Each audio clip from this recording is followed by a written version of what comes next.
Hello, everybody. It's nice to be back again. We're now on our third session of our first ever online broadcast community day event. And we've been having a great time across the world now. We started, about 10 hours ago. And we've been really bringing in a lot of different people from all around the world and having some great sessions, some good presentations, good interaction, great questions. Hope you'll have those coming to us live through the Facebook feed so that we can try to address those as we go. And thanks to many of you for joining and all of our people coming from the various communities around the world. It's really great to see everybody. This is not quite seeing each other in person, and unfortunately we can't go grab a beer afterward, but it's the next best thing in these crazy times. So we hope everybody enjoys the time here and gives us some feedback as we go along. We've got a bunch of great activities. We're on our third session, as I mentioned, and today we're going to be going through several different individuals. We've got Marcus for a return visit to talk to us a little bit about community. We've been tracking him on his path towards Scapa Flow. Mike Nelson's going to talk to us a little bit about a new platform for dive interaction. Several of our communities in Hungary and Ontario, Singapore. We've got Mike Menduno joining us, which is exciting to have Mike from our InDepth blog, and we'll talk to him a little bit. He's always entertaining, got a lot of great information. GUE Sweden video, Orange County, Kees from Seattle, Meredith. We've got a great little cast, everyone.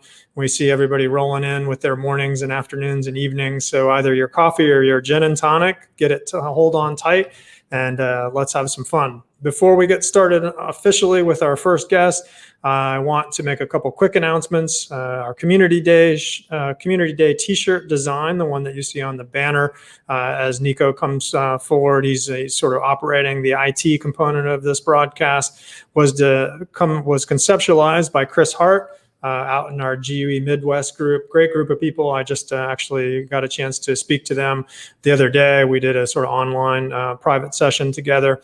And thanks to him for that contribution, and congratulations to them on their new GUE community group out that way. And then the quick announcements that our GUE Next Gen Scholarship and GUE TV have both been postponed or delayed or extended, I guess would be the best way to put that. So we're allowing the GUE TV submissions to continue. We've got all our great sponsors have agreed to go ahead and extend that competition together with us. So if you've got some great video, go check out GUE TV and get some details. We'd really love to get your contributions and your videos submitted. Great prizes, a wide range of them. So please check that out. And then Annika, our GUE Next Gen Scholarship winner from last year, we're going to extend her time so that she gets a really good experience. And then finally, for those of you who haven't heard yet, we've really had our first democratically elected body, the GUE Training Council. Proud to have those individuals all voted in by a collection of instructors, instructor trainers, evaluators, and board of directors members. So the Training Council will help the board of directors with governance related to maintaining the kind of quality that our community is founded upon. So thanks to all for that. And speaking of that community quality, we're going to go ahead in a second here and bring on Marcus. Marcus Rose is doing a lot of great stuff for the organization. He's been a great volunteer for us, working on everything from online training platforms to community. And he has agreed to help act as a liaison among our various communities. And starting early this morning, his time, we watched the sun come up with him in session 1. And now we want to bring him on, and we're going to talk to him now that he's arrived at the boat in preparation for his Scapa Flow trip. And maybe we'll get another nice background setting. Marcus, look at you. You're making everyone jealous. Good to see you again. Hi, Jarrod. How you doing? You've arrived safely, it appears. We have, yeah. So we left nearly 24 hours ago from the south coast of England, taking a long car journey and a ferry across to Scapa Flow, and now we're treated to these fantastic views of Scapa Flow and hopefully a sunset on its way. This is great stuff. But you did promise me that I was going to get an underwater broadcast for the final session. We'll have to put some of that up on the YouTube channel with Nico, I think, in the following week. All right, fair enough. So why don't you talk to us a little bit about community? We appreciate your efforts in helping coordinate our regional community people. I know you're doing something quite similar for Project Baseline as well. Let our gang hear what you have to say about community and getting one started or getting organized. Sure, thanks, Jarrod. So what I thought I'd do is just say a few words on community, and then I thought just to rub salt into the wound, I'd show you the dive deck of the boat that we're going to be on for the next week, diving the First World War wrecks up here in Scapa Flow. Hopefully, if he hasn't walked off, we might have a special guest just to say hello to you as well before I disappear. So for those that weren't on the previous two live presentations, my name is Marcus Rose, and as Jarrod said, I do some coordinating of community work within GUE. So I just mentioned that really so that you can use me as a point of contact. So please do get in touch if you've got any comments or observations or kind of requests for support in community development in your area. I'd also just like to say thanks very much for everybody's efforts putting this day together. It's been fantastic, and some of the community videos and live streams that have come in have been really great and really exciting to see given the tough year but that's been behind us. I think those challenges that we've seen over the last certainly 6 months has really shown the benefit of communities, not only within GUE, but obviously the focus of this being within the organisation. There's been some really great initiatives such as live online discussions, quizzes and social events, but also some great video content put together that is on GUE TV that you can go across and have a look at, just to give that channel of information a bit of a plug as well. We're also doing some other work to help support communities. So we're putting together a community application and also adding some additional information onto GUE.com, which we'll hopefully see in the near future. That will help divers just connect with communities around the world and advertise and publicise what they're doing, all the great work that's out there. So really excited for this third and final stream of the day. There's been some really great stuff in both sessions, so really excited to see what's coming. So I just thought I would just walk you down to the dive deck of the fantastic boat that we're on for the next week or so. I'll just show you the GUE UK and GUE Scotland community. And hopefully, if he hasn't wandered off, which he hasn't, we have a special guest just to say hello, Mr. Rich Walker. What's up, mate? How you doing? Rich, great to see you. Marcus has been making everybody jealous all day long as he sort of traversed the globe to get to you. It looks like you've got some beautiful weather, and I imagine some great dives ahead. It's spectacular. I just took a look over the side as well, and the visibility looks good. So we're in for a great week of diving. Awesome. We're looking forward to seeing some great pictures and video. So I hope you'll share those with us as you guys get finished up. Well, we'll try. And Jarrod, I just thought I'd put Rich on the spot with a question you asked me previously about what one thing would he point out is great for community building around the world. So, Rich, what do you think? What's the benefit of community building? Well, to me, what it does is create a pool of divers all around the world that we can kind of draw on to do project work anywhere and everywhere. But the other thing that it does as well is traveling divers always got somebody sound and thinking the right way that they can hook up with and go and get shown around the local area. So that's the simple benefits of it. Great. Thanks very much. He must have had a couple beers. He's very articulate. On holiday in Scapa Flow, they don't serve beer here, Jarrod. Just okay. Well, whatever you say. That's never stopped you before, and I don't think I believe it. That's great stuff. Thanks, Rich. Thanks, Marcus. Much appreciated. You guys have a great time. We look forward to the pictures. Sure thing. See you soon. All right. Bye-bye. So I think many of you are aware that actually a big part of the GUE formation was related around the desire to seed global communities throughout the world that we would be able to facilitate ongoing exploration and conservation projects. So it's really exciting to me, and throughout the day, it's just been a real joy to go everywhere from China through Europe, all over the world, and see all these vibrant communities growing and developing. Many of them are vibrant, large communities. Other ones are small and getting started in pretty remote places in the world. So we're pretty excited to see what the next 20 years holds. Okay, so I'd like to bring on our next guest now, who has a very auspicious name. Mike Nelson. So some of you younger whippersnappers in the crowd might miss out on that, but the old Sea Hunt episode, one of the first, actually the first real focused diving related series, had its lead star Mike Nelson. And it's not the same Mike Nelson, but apparently he's familiar with the show. And he's here to talk to us a little bit about Kelptree, which is a new platform that helps instructors and agencies post events, classes, and trips. And hi, Mike, how are you doing? Doing well.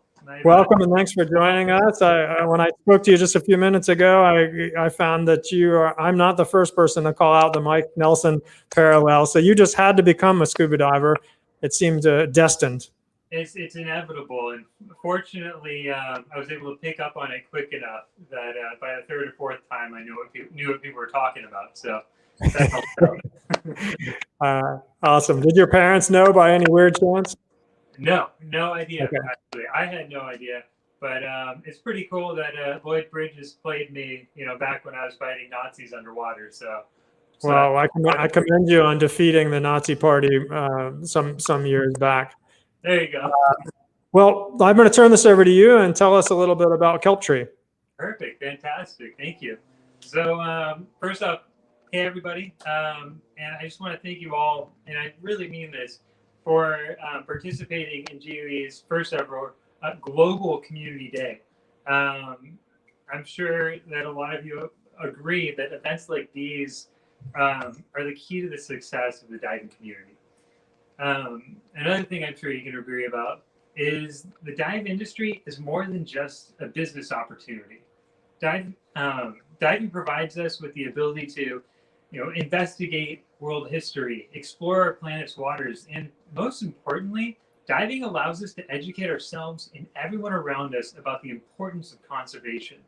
However, as many of you probably know, the dive industry is in a little bit of trouble in some ways. Year after year, we are seeing continuously that the numbers are dropping as far as new certifications. In 2018 alone, we saw an 8% decline in new diver certifications.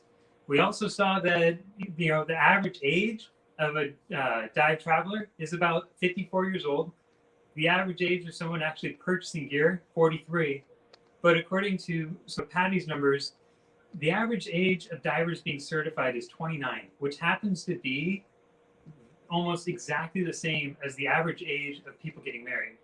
So it seems like what's happening is that a lot of people are going out, they go on their honeymoon, they do whatever, they get certified, and then it's super unlikely that they're going to get back into diving until they're in their late 30s. And that's a problem because we have a huge age gap. And so, I started looking into this back into, about 8 years ago. Started asking a lot of questions about this, trying to figure out why is it that I feel like I'm the only 21-year-old at DEMA? I feel like everyone I was meeting was, had already been going to the show for 10 or more years a lot of the time. And from that, I started thinking, well, maybe the awkwardness I'm feeling is actually more common than we think. And I started finding that's true. So I actually started asking a lot of my customers when I was selling underwater equipment, where do you dive? How often do you dive? Why are you not diving locally at all and only diving on vacations, but you're still willing to buy, $10,000 and more on just, underwater camera housings? And pretty quickly, the answers started becoming more clear. I started realizing that the discussion that has been ongoing throughout the dive community about how do we attract younger divers, how do we keep divers in the water and increase retention, and now the new big question, which is actually how do we scale, how do we grow an industry during a global pandemic? So as far as what I figured out, I started seeing that there's a few key problems. Number one, for a lot of recreational divers and just divers in general, traversing the dive world is confusing, especially if you don't know everyone, and even if you do know a lot of people. It can be overwhelming, inconvenient, and the honest truth is that a lot of the dive events and things that are happening are very disorganized as far as who to go to and how to find them. It takes a bit of research for a newbie, and even for some of us people that are a little more senior. So the problem with that is that because of it, the supply is not meeting the demand, and we're losing business because of that. And there's a trickle effect. Because of that, instructors who already are, expected to, spend tens of thousands of dollars on equipment, on, marketing themselves, on insurance, and, all of these things, and running a business really sometimes by themselves, sometimes with their centers. But, it's an issue. And on top of that, there's no way for, a dive instructor currently to be able to make a residual income after they've taught somebody.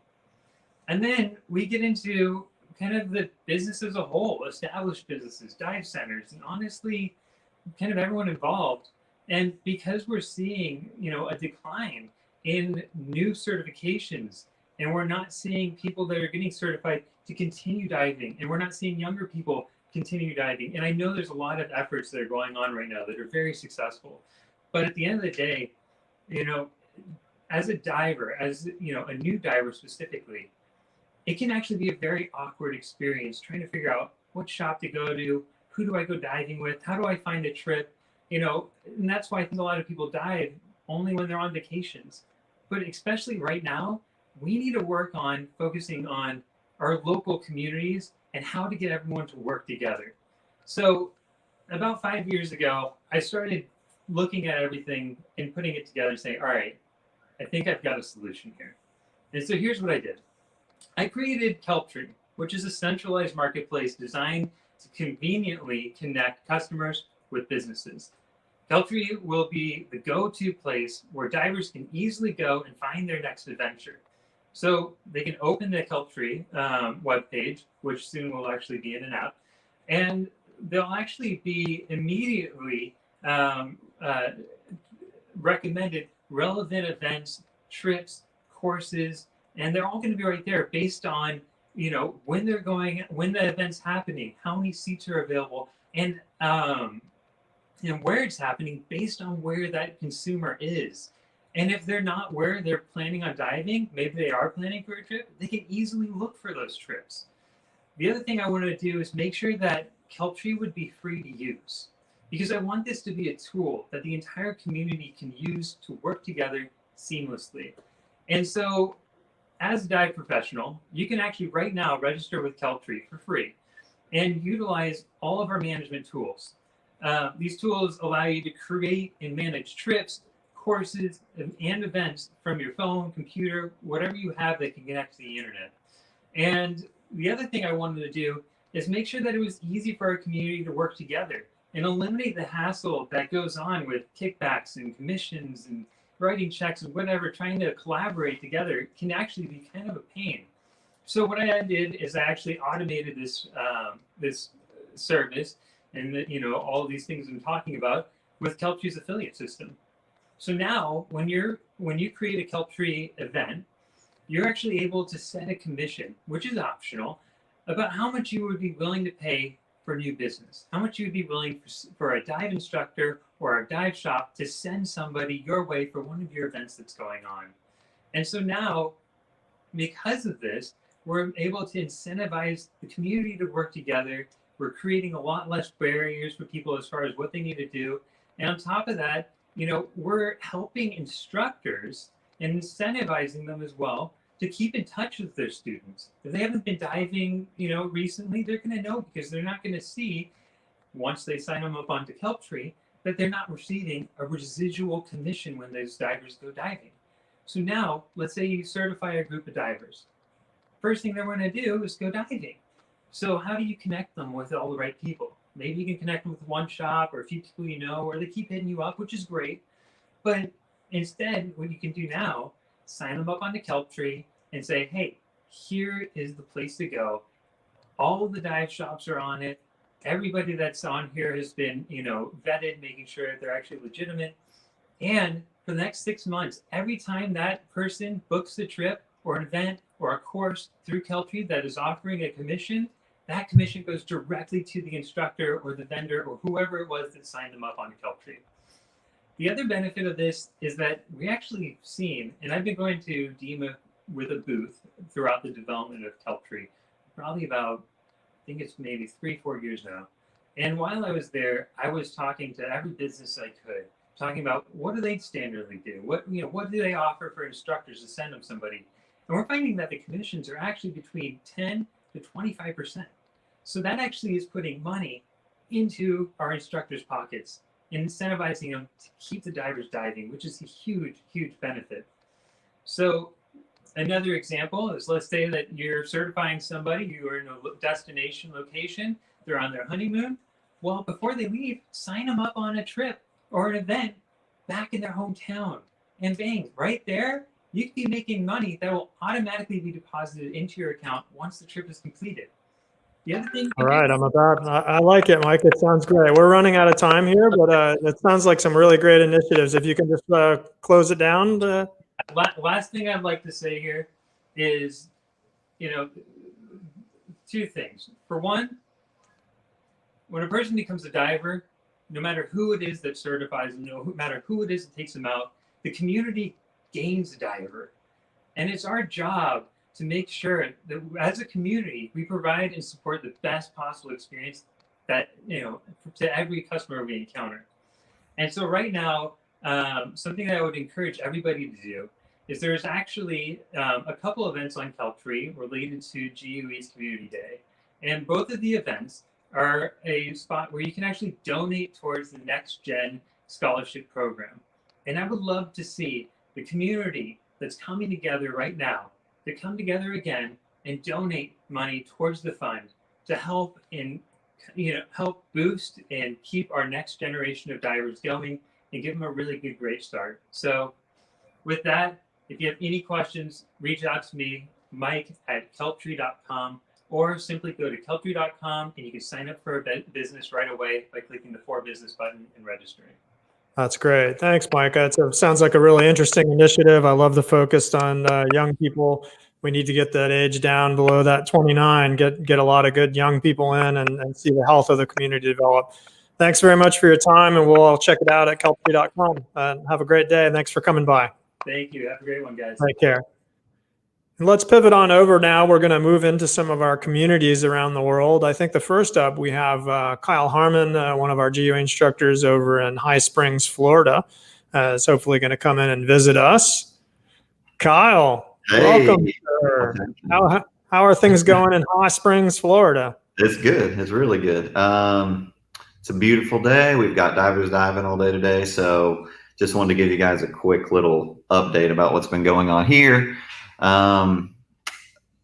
Lately, this year's been a little bit tough for everybody, but we've been happy to see in the past couple months that people have really been picking up diving again here locally. We've been having fundamentals classes, tech classes, cave classes. So it's been really encouraging to see, while still, of course, practicing safe practices everywhere. But it's been really good, and now we've got a bit of a flow down. So it's been nice to see people getting out. And I think that's really helping people's attitudes and emotions to get outside and actually go do something fun and enjoyable. So that's great. And things have been pretty busy, as I understand, and talking to you.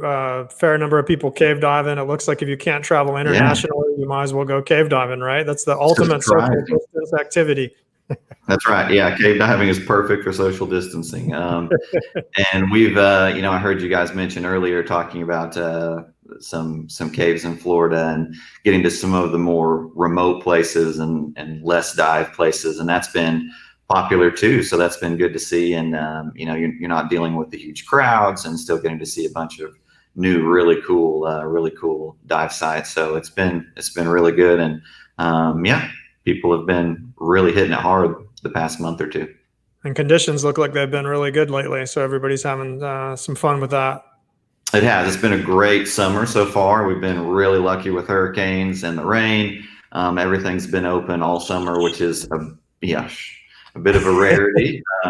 We're sliding in now to ending hurricane season. So hopefully we can make it a few more weeks here and get into my favorite part of the year. It's surprisingly cool today, which we're really taking advantage of and enjoying. So, Well, that's good stuff. And I really enjoyed the recent addition to Extreme Exposure's roof. How has that been working Yes. out? Last question for you before we move on. Very good. I think Nico's got a picture to show. We installed a lot of solar panels this year, a big upgrade for us, but also for the environment. We've really pretty much switched everything over to 100% solar, where we are producing quite a bit more energy than we're actually using. So it's been really, really good using electric gas boosters now and really taking full advantage of that, and still have room to grow. So it's been really nice. We've also implemented a way you can check it on your own from anywhere in the world if you'd like to. If you go to our website, go to extreme-exposure.com/solar. There's a link there you can click on. The monitor's on 24 hours a day, and you can see how much energy we're producing, as well as some neat little facts about number of trees that equates to planted, number of pounds of CO2 that emissions that have been saved. So it's a pretty cool little thing. So we plan to keep that rolling and hopefully, introduce some more features to that in the near future. Excellent. Well, that's perfect. Next, if you can just figure out something to put on the roof that helps to make helium, then we'll be all set.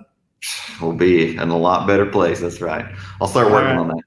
Good stuff, Kyle. It's great to see you. Yeah, you keep too. diving, keep your head down, and take care of yourself. All right. Sounds good. All right. Bye-bye. Excellent. And now I'd like to bring in our GUE Hungary group. I'm not sure exactly who we have representing, but let's bring in GUE Hungary and hear a little bit from them, see what's going on over in Budapest.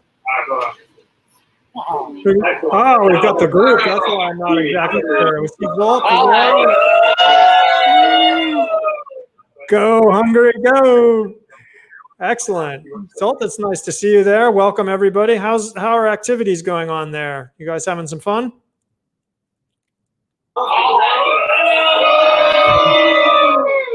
Go, Hungary, go.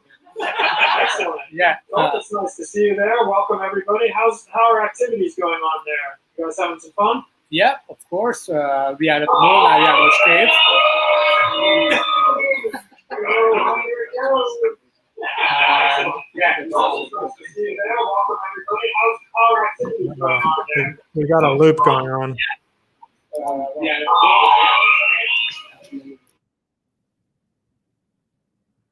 Yeah, so it looks like we've got an unfortunate loop going on the audio, but great to see so many excited people there. Budapest is a beautiful city, some great diving in the area, and a great bunch of people there. Look forward to getting back again. If any of you have not been, I highly recommend it. We can see if we can get that sound sorted out, but it was really nice to see all of you. And if you can hear me, thanks very much for joining us. I guess we're going to try one more time. How is the audio now? All right, not good. So thanks again, GUE Hungary, and let's pivot over to GUE Ontario and see how everybody's doing in GUE Ontario. Hello. Oh, another beautiful background. Yeah. Hi, everybody. Look at you guys are even appropriately masked up. You got your representative clean. I like it. Oh, that's all right. That's perfect. I like that mask. That's awesome. How are you guys doing today? You got some diving activities going on? Yeah, we do. We have some members of GUE Quebec, Toronto Area Underwater Explorers, and GUE Ontario. We got 2 fundamentals classes going, and three fundamentals classes going, and we have a scooter run going in the St. Lawrence River. So we're having a good day. So that's awesome. Great activities then. It looks like beautiful weather there. It's gorgeous today. Conditions been holding up well? Yeah, visibility's been a little stinky, but it's been gorgeous weather. So we take it with a grain of salt. That's excellent. And do you guys have a full weekend of diving, or is this a one-day event? Or well, for sure today, and whoever's left around tomorrow, we'll go for another scooter run and have some fun. All right. Excellent stuff. Well, we really appreciate you taking the time to radio in, and it's great to see everybody there. Thanks so much for your support. A great group of people out in Ontario. Take care, everyone. Bye. Have a great day. All right. Excellent. Nice to see those groups as well. So hello to all of you. Let's check out a quick Singapore video and see how how things are going in Singapore. Nico can bring that on for us and rock up a little activities. Singapore's a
All right, great. Very nice contribution from our Singapore group.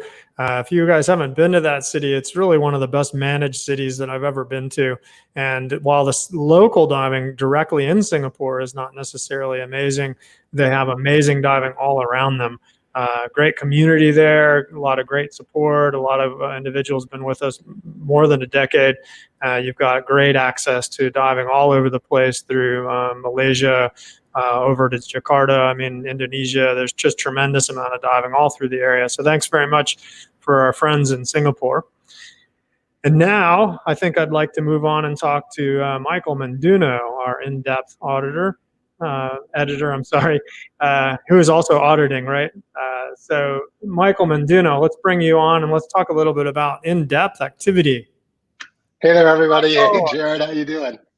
Great. Excellent to see you there. It's very nice to finally make your acquaintance over this great community day. Yeah, it's pretty amazing. All over. Yep. Yeah, all over the place. It started early this morning, so we're 10 hours into it, and we've really just seen a lot of great people coming on and a lot of exciting activity around. People are making the best of the COVID activities, so that's good to see. And we see signs of life all over the place. And now I get to see your smiling face as well. Are things returning to some version of normal in your part of the world? Little by little. Yeah, I guess we're all sort of adjusting to it and trying to figure it out. But think global, dive local. So local diving is happening here, which is great. And in fact, we have a group I think they're going to plug in later this morning over on the coast right now. So with a cleanup. So yeah. Okay, excellent. So I think most people know Michael, but Michael is our editor at InDepth magazine, but he's been in the industry as a journalist, let's say, for 30 years, active diver.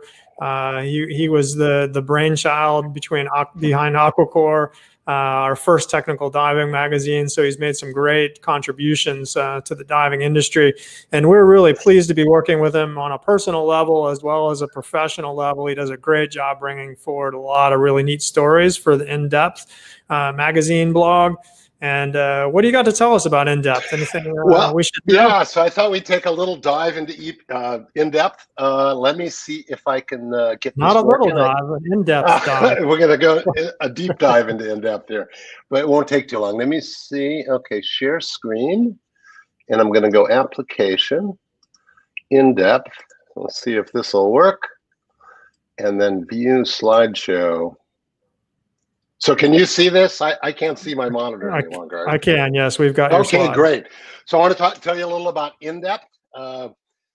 You can find us at indepth.blog or gue.com.blog. And really, InDepth came out of discussions between Jarrod and myself. We started talking about this actually a couple of years ago. We launched in December of 2018. And really, InDepth is aimed at the global technical and mission-oriented diving community. And really, our goal for this has been outreach for GUE to outreach to the rest of the community. So recently, we've also added some illustrious sponsors, which I'm very excited about, and this in the middle of a pandemic. So it's been a really good thing. We have Dan Europe, Fourth Element, Shearwater, DiveSoft, the Human Diver, and last but not least, Halcyon, of course. So we're really pleased to have some sponsors to help support our work.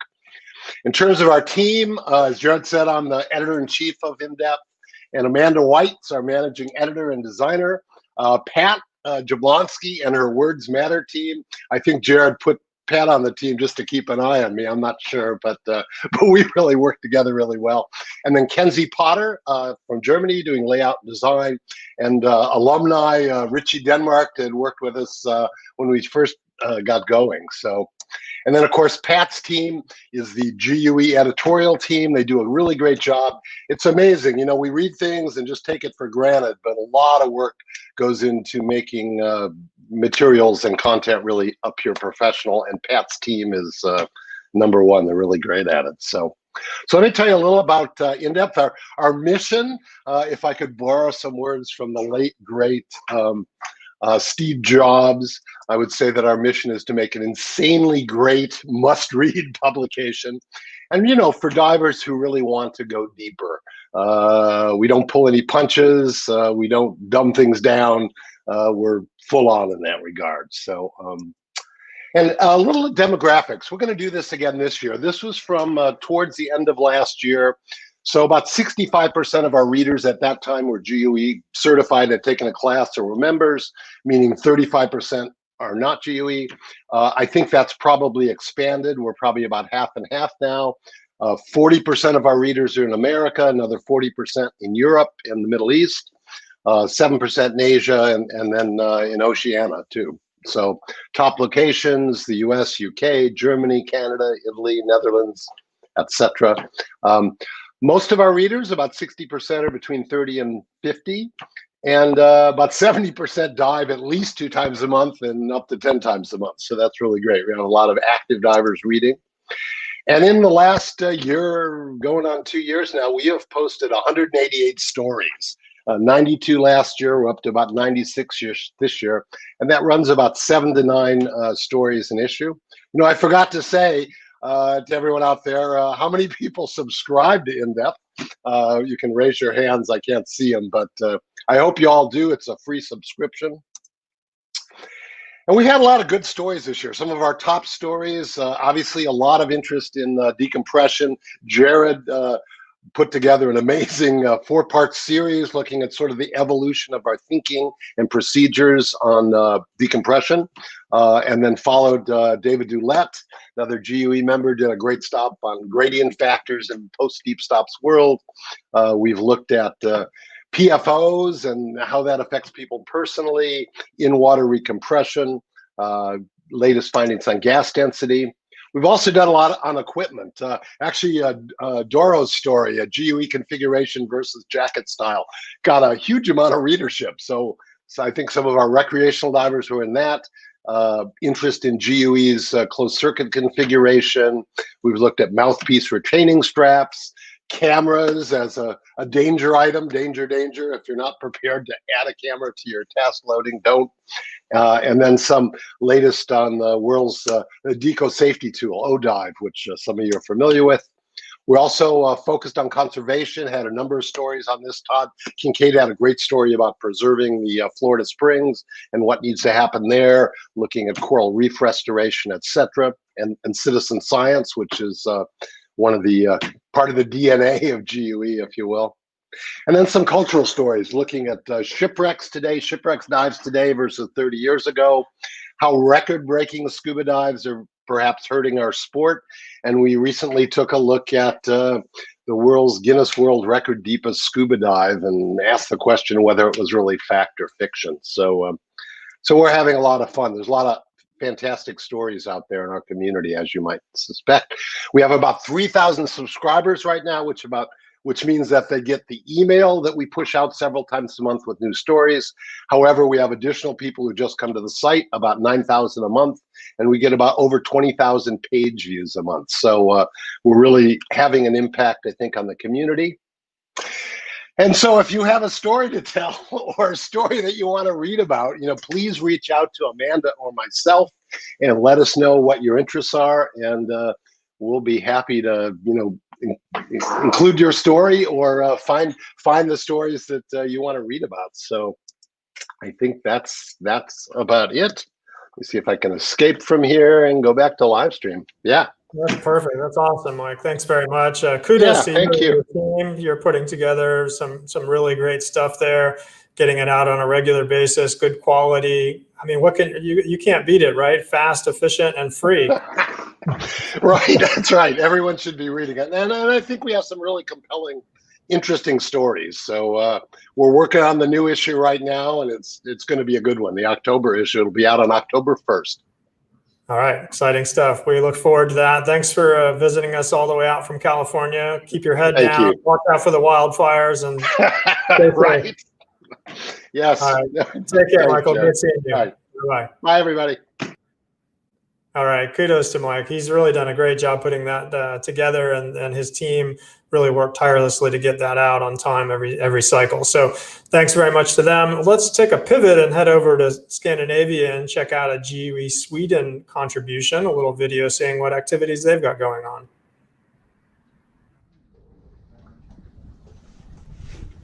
Stavanger Dykerklubb. Stavanger Diving Club. Oh, hello ladies. Hello, Annika. Stavanger Diving Club. Can you tell me about the club?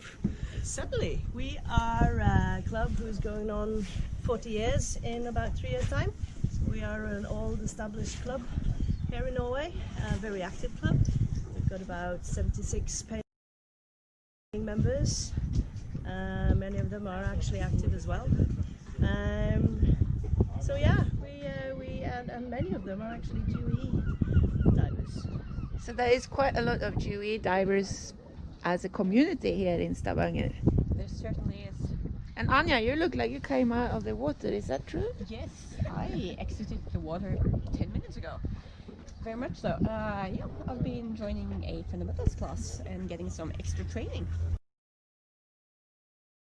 Oh, it's very fun. It's we're really lucky to have good instructors available in Norway, who are then able to travel and use our clubhouse as the location for courses and classes, and that's very well.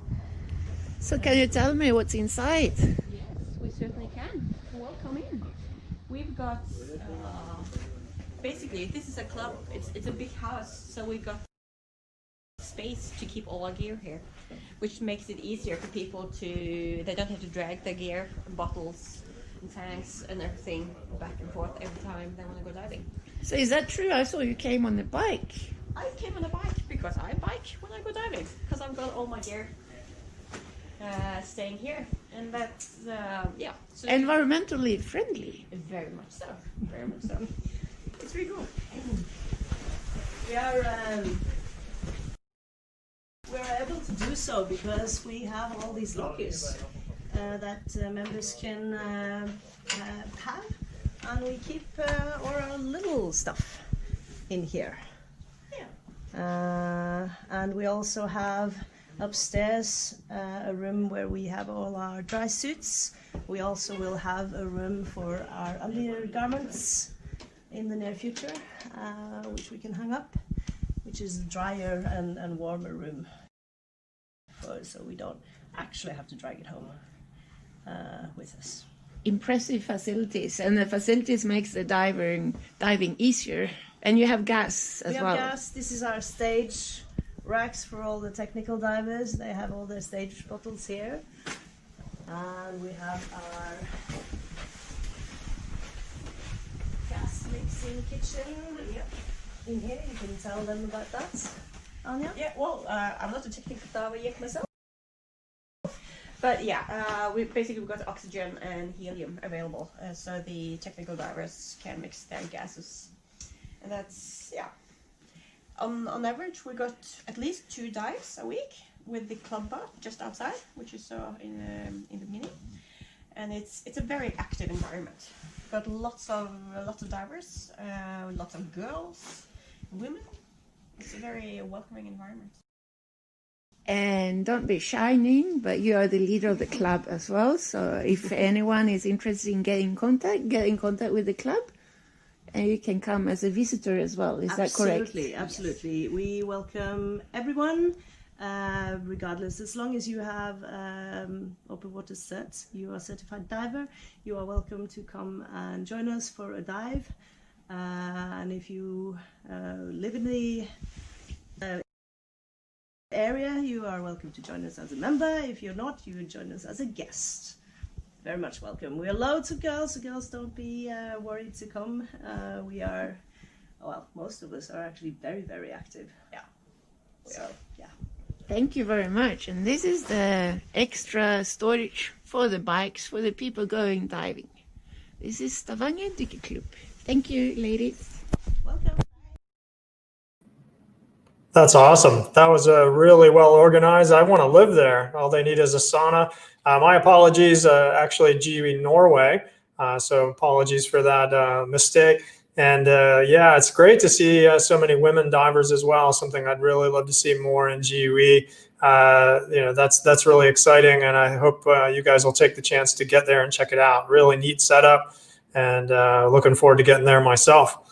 Okay, let's move on and pivot back out to the West Coast and bring our Orange County underwater explorers online and see what they have to say today. See how things are going for them.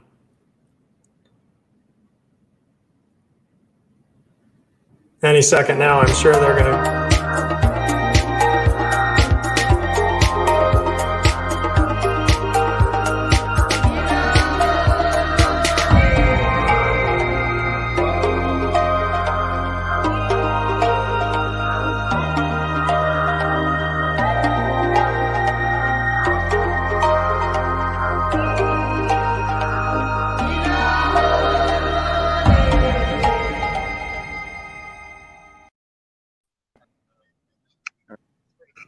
All right, I like the intro. That was awesome. Hi, everyone.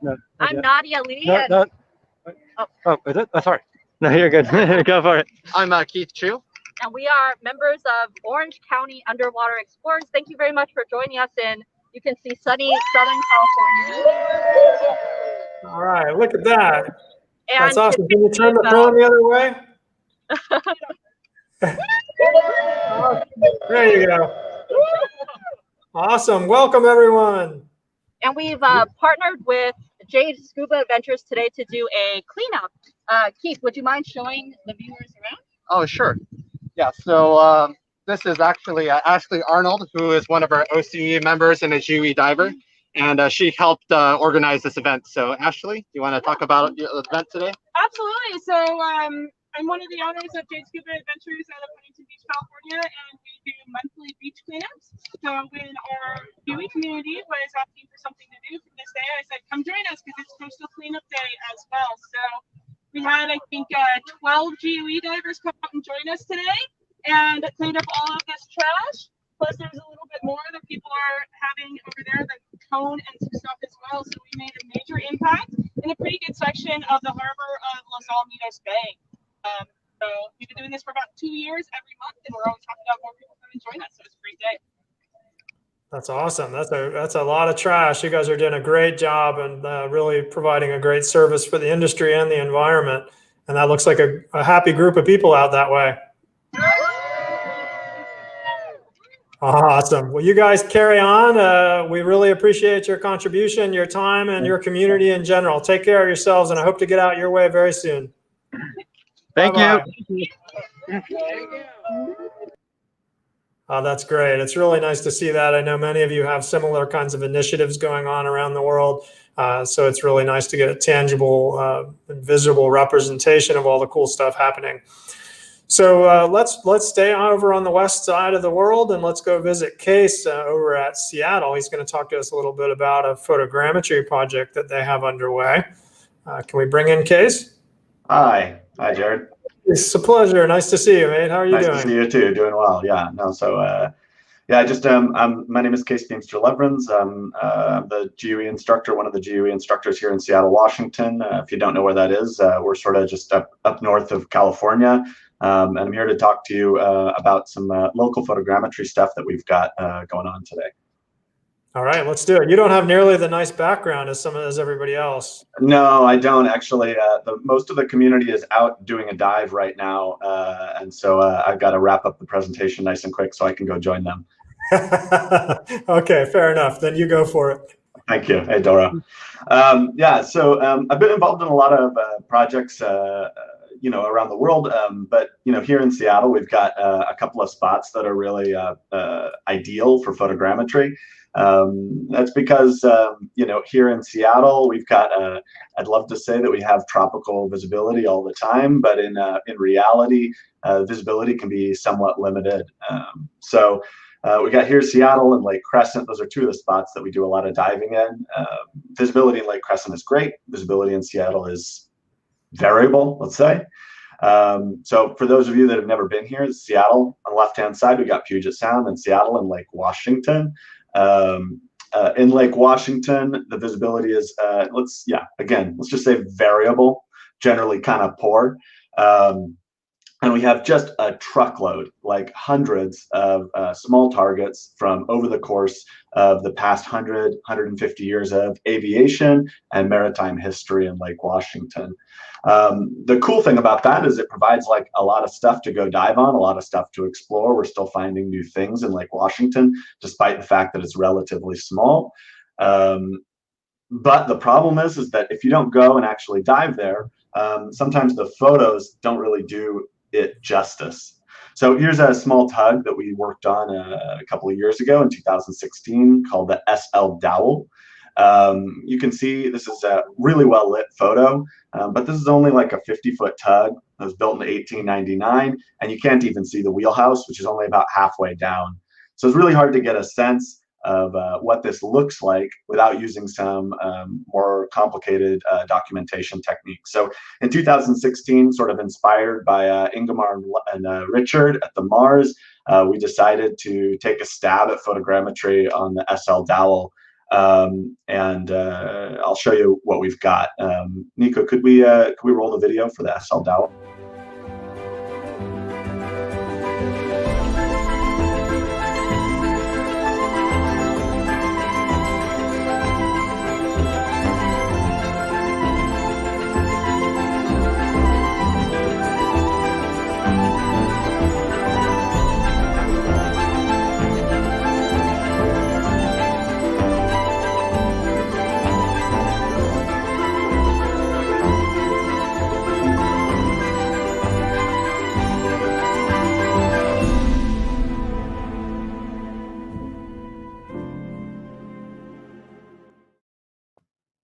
Thank you, Nico. I really appreciate Nico taking some time to work on the videos and add some music in the background.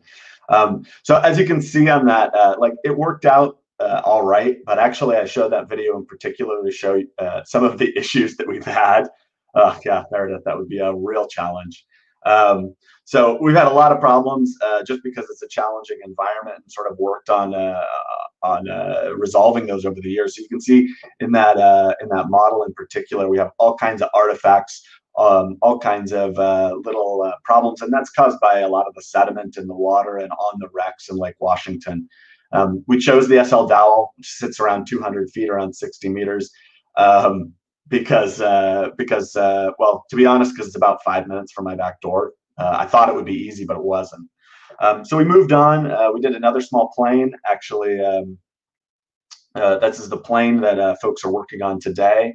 It's called an SNV Valiant. It sits around 37 meters, about 120 feet of water in Lake Washington. It's also shore accessible. It's a two-person plane in pretty good shape. The one nice thing about Lake Washington, despite the visibility, is that basically everything stands incredibly well preserved because it's very cold, fresh, and dark, a little bit like the Baltic Sea for those of you from Europe. So this one was a lot more successful. It's also a lot smaller, and this sort of set the stage for some of the other stuff that we've been able to work on. In Lake Crescent, we've got much better visibility, and you can see the results from photogrammetry project we did there are quite a bit better. So with the same technique, same diver, same team, with a slightly easier environment, one that cooperates with us a little bit better, we did some pretty cool things, and so that was really encouraging for us. This is some of you might recognize. It's one of the models that we made early on that's been sort of used for publicity and so on. It's called the Warren car. It's a family car that slid off the road in 1929 and tragically killed its two occupants. It was a bit of a mystery for a long time until a team of divers in 2001 found it resting in 170 feet of water. And to be clear, the folks that found it were not GUE folks, but they're good folks nonetheless, working alongside the National Parks team. This one's also shore accessible along with a lot of our other wrecks here in Seattle. So if you're looking to do a lot of shore diving, then please let me know and come alongside with us and we'll go diving. After this, we got a researcher by the name of Megan Leclerc-Munden got in touch with us, basically just because we've been doing all of this cold water photogrammetry, and asked us to help out on the scan of an airplane in the local waters in the hopes that it could be put into a museum in Arizona. Put a 3D model next to the only restored version of that airplane that exists.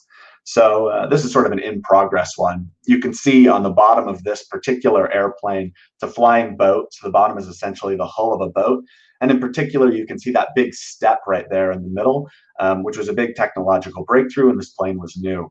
You may also notice at the back that the airplane is broken off. That is a result of the US Navy attempting to pull this thing up and recover it because it's so historically significant, but succeeding only in tearing the tail off. So that's, let's say, a bit of a bummer. This was a really big success for the community. We had folks donating boat time, their own time, their experience in order to get this done on sort of a short time schedule. We ended up getting it done about a week ahead of our researchers' PhD defense, which required the model to be a part of it. So that was under a deadline to be sure. We did complete this model. This is only a portion. So we're gonna take a look at that video in just 1 second here. Just take a look at the front. There's a little ball turret that's about partially buried in the sand, and a couple of engines off to the side along with that broken off tail. Can we roll that, Nico?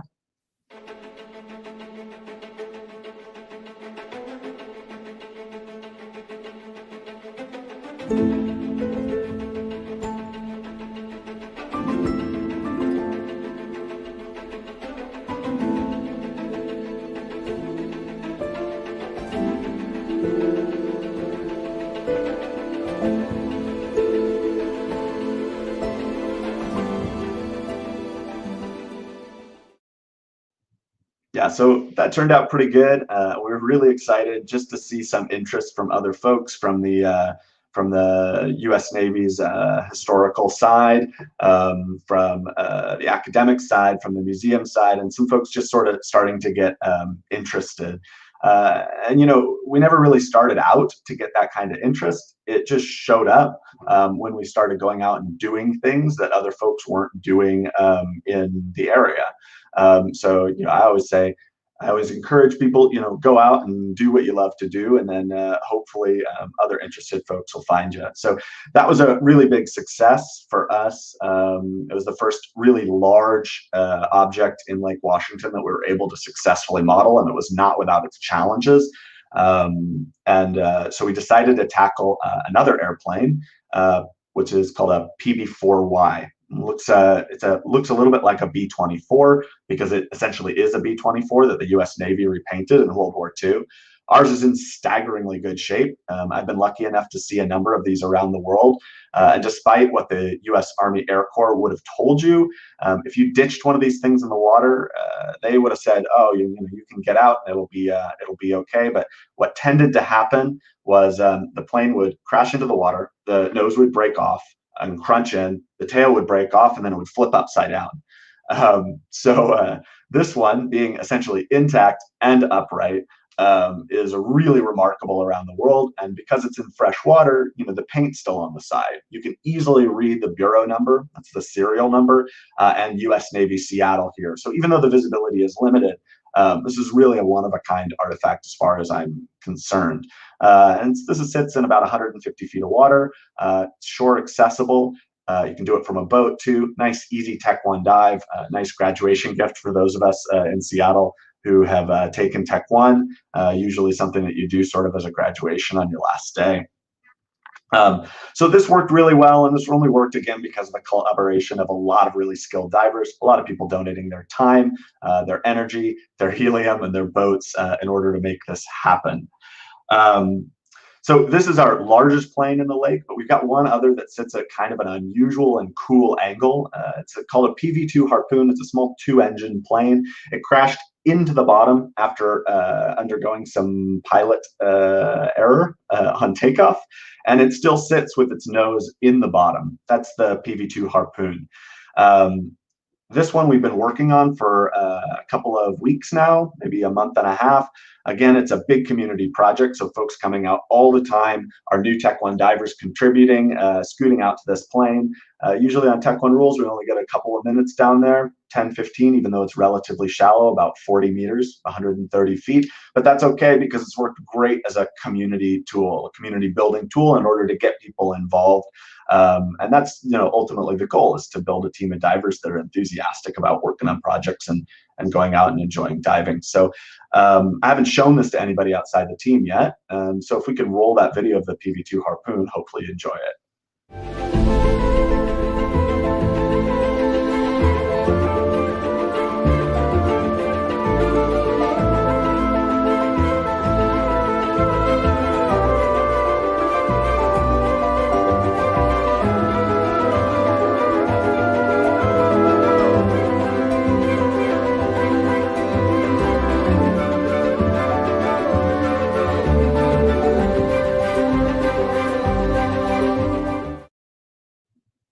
Yeah, so we're really pleased. We're really pleased with how that one in particular is turning out, just because it's so cool to see how it rests in the ground, and it's not always obvious for folks that go diving on it for the first time. Again, because it can be kind of hard to make out with the visibility that we've got there. So yeah, so we've just got this great community building. One of the other ones that we did recently, I haven't released yet officially, that's a steel car. This is also over in Lake Crescent. I think that the models that we're making as a team are getting better, and that's only because people are getting better with the off-camera lighting, with the processing techniques and so on. We also have a much larger community of folks that are able to do these dives with us. So that's that's really cool. I've also been teaching a lot of photogrammetry classes in the area in order to onboard other photographers. And that's been going really well. I can't share this because I haven't been given permission, but one of the other divers in the area, Dan McMath, has been working on a model of one of these floating bridges that we have in Seattle that sank in 1990. He's been doing a really excellent job. It's a hell of a project. It's an enormous thing in this challenging environment. Him and the team that he's leading are doing fantastic. So this is something you want to get involved in your local area. You want to come over to Seattle and help out or see some of these wrecks, get in touch. We'd always love to have you. Yeah, thanks for taking the time to listen to me today. Well, thanks very much for delaying your dive team and outlining some of the really cool diving opportunities there in Seattle. It's a great city and really some very nice diving. You guys seem to be taking full advantage of your photogrammetry skills. So nice work. Yeah, thanks, Jarrod. We hope to see you again soon. All right, take care of yourself. Have a good day. Enjoy the dive. All right, many of you around your community should really consider photogrammetry if you're not already. We're using it in a wide range of projects. It's a great documentation tool, in situ archaeology, team building, as Kees mentioned, really has a tremendous number of benefits. It can be done really on virtually anything. So even as an adjunct to project baseline activities, it can really be a very effective tool. Okay, so let's bring in Meredith actually and bring her back. She joined us in our last session, but she's going to come and talk to us a little bit about some quarry tour diving. Many of you know Meredith is one of our recreational instructor evaluators and teaching both tech and cave diving, and runs the organization Wet Rocks, is doing training, travel, and guiding. And this is not Meredith. Hello, Dorota. No, because hello everybody. We just got word from Meredith that she has some computer problems, so she's trying to find the technology. In the meantime, we can, move on and bring her back.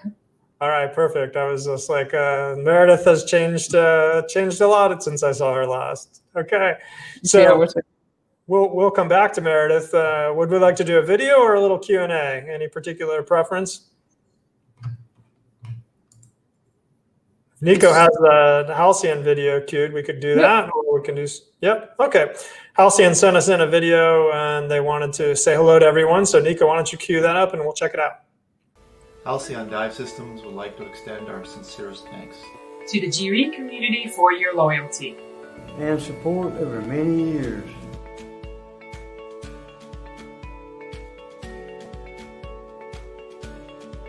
Thank you for trusting us while learning to dive.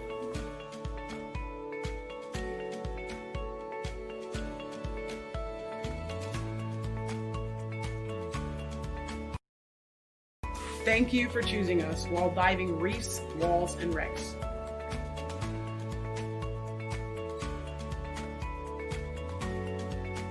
Thank you for letting us help you conserve the underwater world.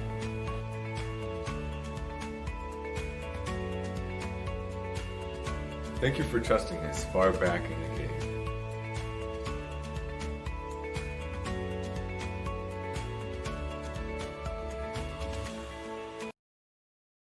Thank you for knowing we'll have your back at depth.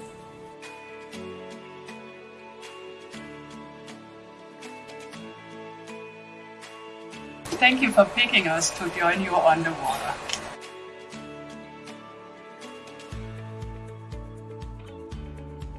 Thank you for letting us share your journey.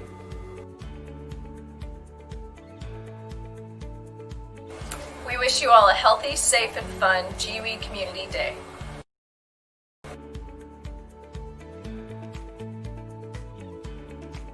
Making our underwater world a better place.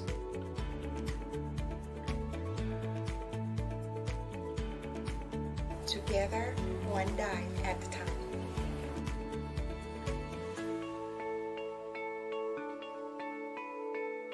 With sincerest thanks.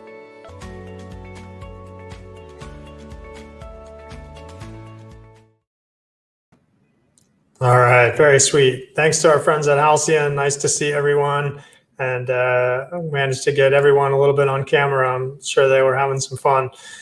Well, let's see if we can bring Meredith in. I think we can. Hey, Meredith. Computer all clear. Hey. That was the fastest change to the backup computer ever. All right, good job. I like it. Does the backup computer have all the support you need? It doesn't have a touch screen, but we'll do our best. So I right, can't draw things. I like drawing things. I'm sorry. Oh well, I can't draw at all, so I'll leave that to you. What are you going to tell us about quarry diving? Well, I was going to tell you about the quarry tour that I've been running in the USA. So this is kind of bringing GUE to some of the underserved communities in different parts of the country. So, and this all started when people would come and train in North Florida, and then they'd go home to the Mid-Atlantic, Boston area where I'm from, or the Midwest, and their teammates would be like, "Oh my gosh, you know, your diving's gotten so much better. You had a great time. We want to do this too, but we can't travel to Florida." So that's when we started doing the quarry tour.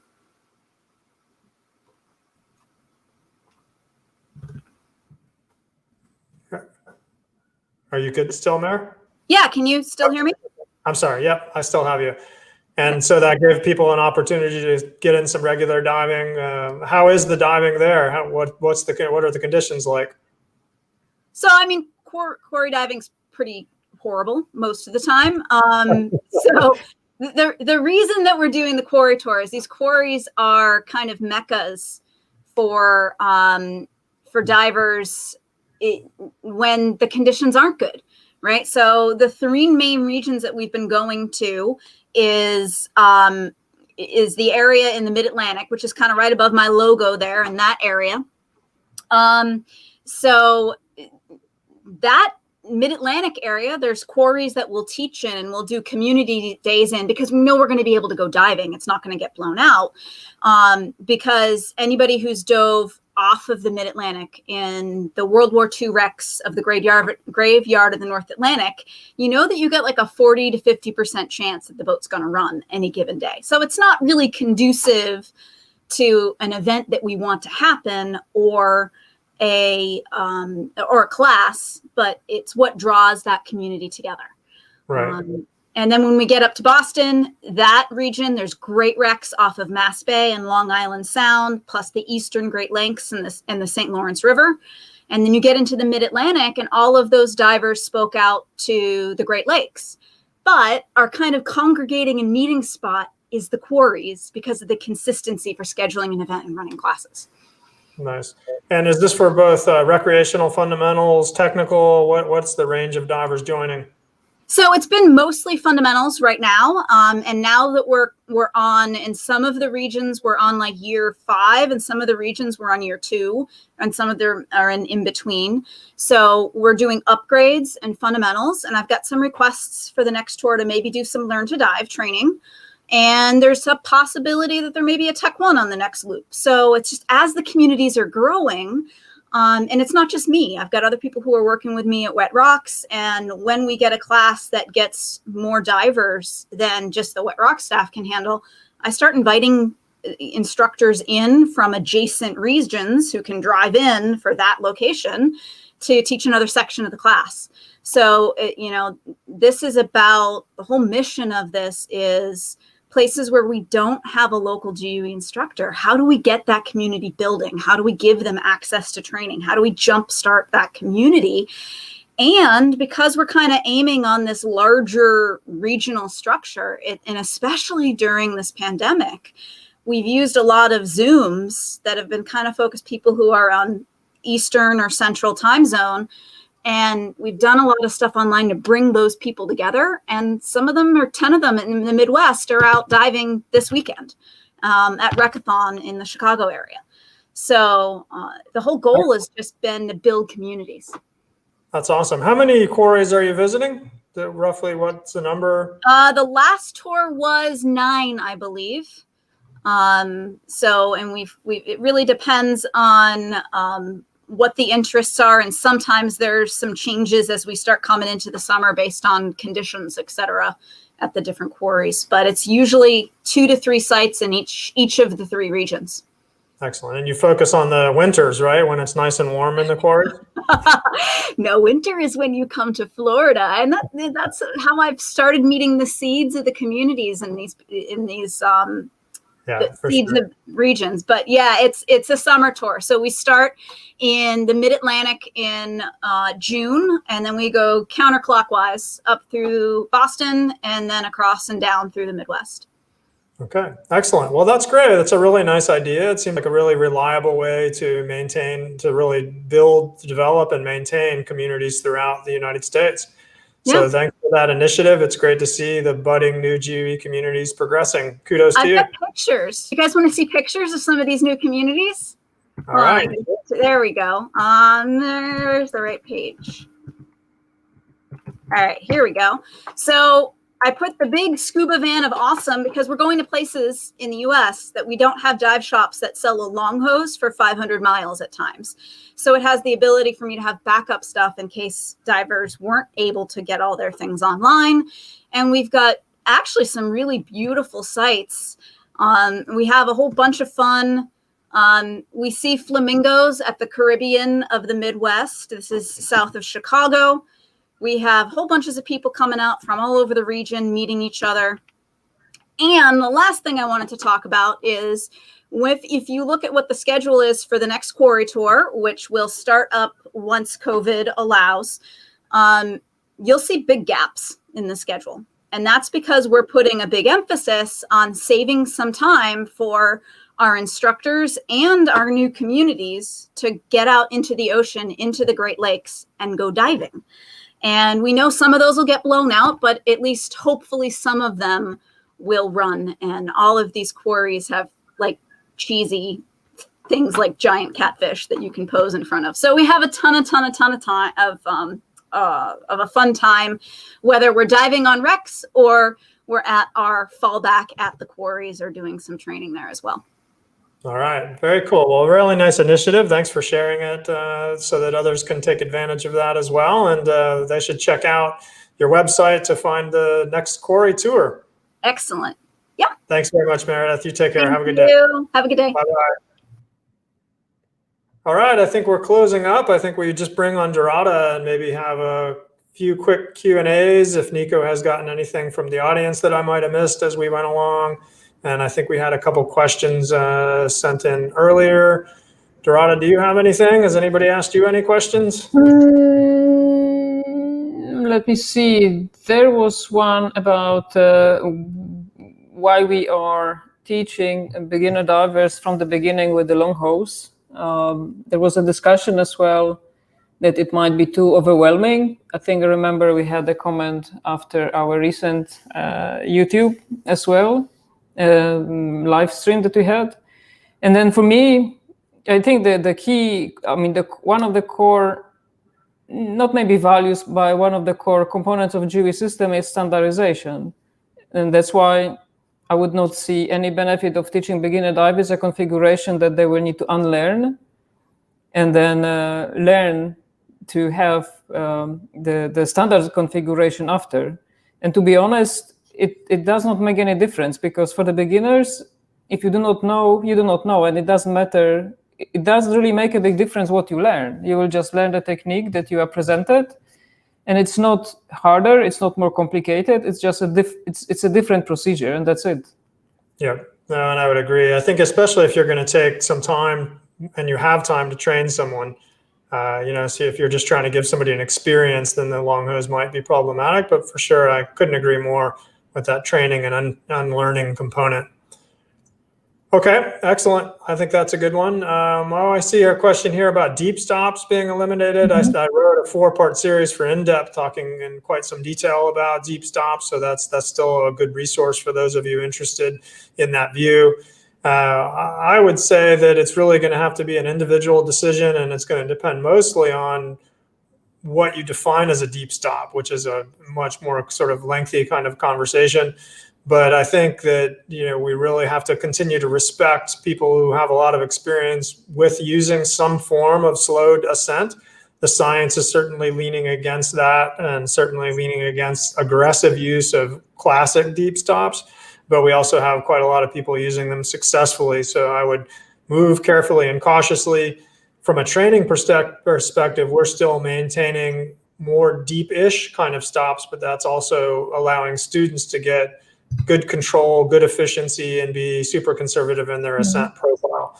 So I don't see them being completely eliminated anytime soon, but I think that the science and many people are migrating to being sure that they're not overstaying their time at depth, if we put it that way. No. Do we have anything else as we wrap up? Yes, there is one question. Why? The question is from Pedro. I have a question that might sound strange, but I see almost all of you guys dive dry suits only. Is that a GUE standard when it comes to gear and training?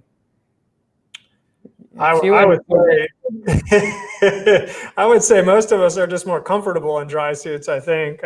So it's not at all a requirement, and we all have, most of us at least have wetsuits. I do dive wetsuits from time to time. Certainly it depends a lot on the environment and the weather.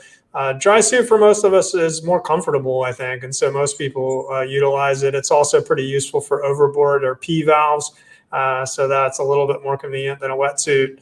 But no, it's not a required standard, and plenty of people do use wetsuits, particularly in quite warm tropical environments, and especially where it's quite hot outside. But that's a good question. There is another question coming from Sam McDougall. I think it's either Scotland or Ireland. Taking from the name, it's I'm preparing to take fundies or fundamentals in UK. What advice do we have any advice on how to prepare, how to use the time for preparation best? All right. Do you want me to answer that, or you're going to answer that? I can answer, because this is a question that very often comes in, because very often people treat the fundamentals as a sort of an exam that you go there and prove that you can do certain things. But you need to remember that fundamentals is a course, and you will learn a lot during that course. So I would not really over practice certain things, because you might be learning things not in the best or not in the most efficient way. So I would not over prepare, but certainly the thing that you can practice is buoyancy. Because so if you would be practicing being still in the water without moving, backward, forward, up and down, not moving your fins, and then just being fixed in a nice position, that will be a huge benefit, because then you will just be able to learn more and soak in the knowledge that is coming from the instructor instead of struggling, because the course will be a little bit stressful.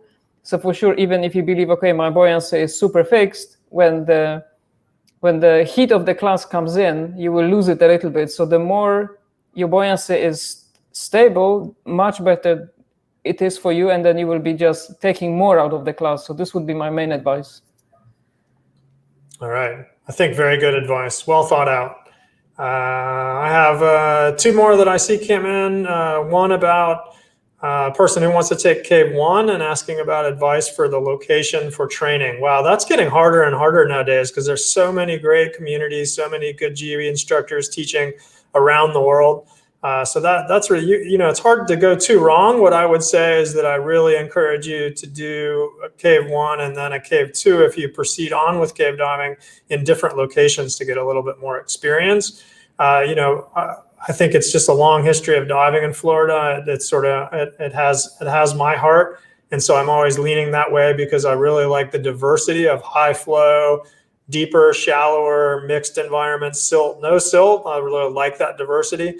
But you certainly can't go wrong in Mexico caves, which are beautiful with tremendous scenery, a great group of people there at Zero Gravity teaching amazing classes, and a pretty good diversity of environments as well. Sardinia, where Mara's teaching, is doing a great job. You've got all the activities going on in France. You can't go too wrong. So I think I think we've got a great number of instructors teaching all over the world, and just figure out which one works best for you. Dorota. Yeah, I have, when I did my cave course, I really enjoyed Florida because it was challenging. I mean, it was so much fun to try to dive Genie. I mean, and I always recommend people to go there, because it's not very often that you have such a variety of conditions. And even if the conditions are a little bit harder than people would expect, I mean, this is a class where you can learn how to handle those conditions, so you will not scare away from them. So I always recommend Florida.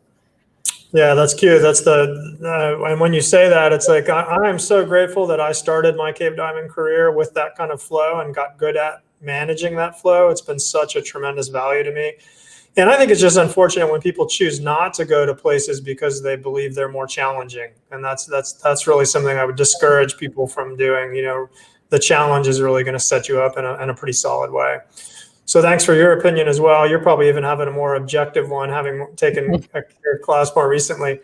And then I think my last question I see came in was related to side mount rebreathers, and whether we'd be moving either to side mount breathers or to additional rebreathers beyond the JJCCR.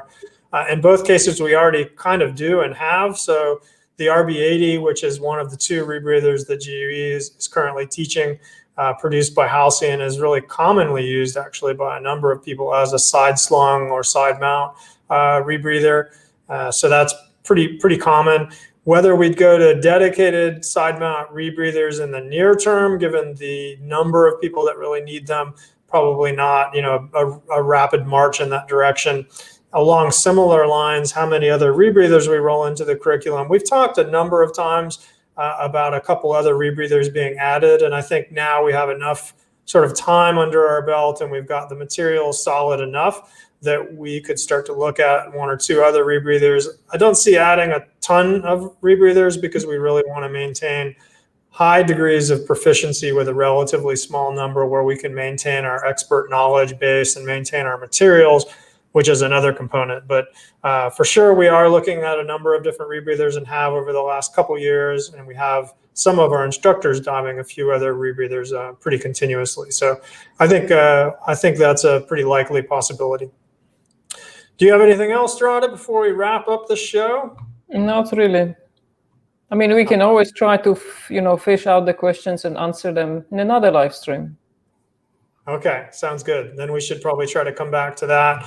Conscious we're slightly over, so hopefully not problematic for anyone. But thanks to all of you. It's really been great to see so many friendly faces and to read all your comments and see everybody coming in from all over the world. Really nice to see so many people from a variety of communities, the great projects going on all over the world, both environmental, practical, exploration, to see so many people actively diving, navigating their way through the COVID complexities and really making us jealous that Dorota and I are sitting in our respective desks while they're off having a good time. It's been a real pleasure. Do you have anything to say to our community before we sign off?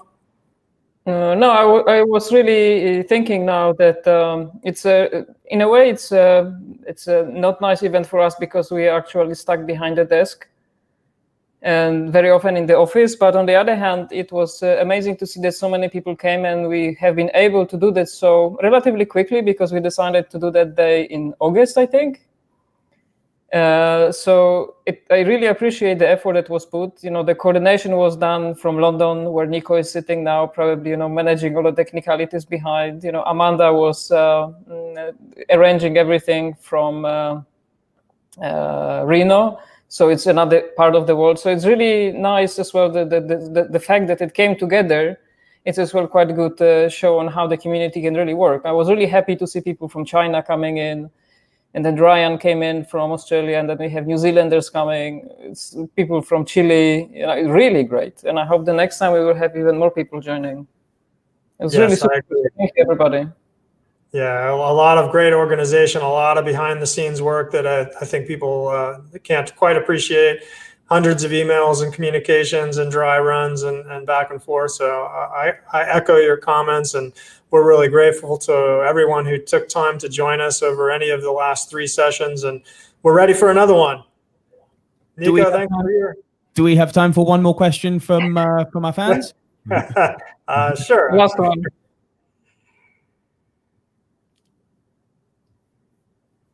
I think you can answer that.